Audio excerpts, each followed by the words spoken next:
The geometric structure of the works from the Cages series, particularly the work presented at the exhibition, reflects one of the main ideas of this series: a mathematically verified image of the simplest geometric figures, a cube, a rectangular parallelepiped, with its dryness, impersonality, abstract form, devoid of visible characteristic, creates a space hostile to humans. On the one hand, repetition is one of the most important tools in mathematics, which underlies abstract thinking. At the same time, repetition underlies the idea of memory.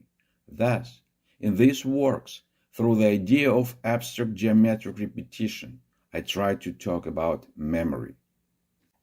I found the idea of a box. So, a cage appeared, a box. I think the shape I found conveys the feeling of a closed space and man in it. In the idea of repetition, I see a similarity with the idea of memory. Memory is essentially an endless repetition of something that once happened. I purposefully have not used a multicolor palette and have limited myself to a few blacks and a few whites. I settled on 2 blacks, 2 whites, and paper. Here is the technical element. Mixing 2 blacks and 2 whites gives an enormous number of gradations, from pure black to pure white, plus glue it on paper. The ultimate result is a work in color.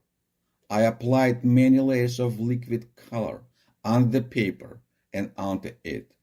When the oil paint penetrates through the paper, it creates a feeling of a wall, the monolith nature of which is being violated.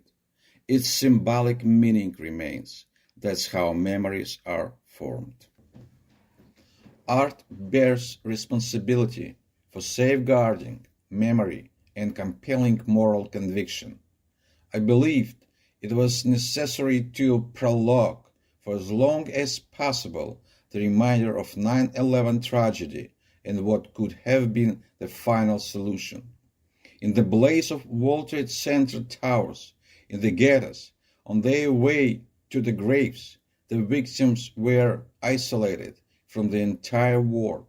It was their last wish that the world would know what they went through.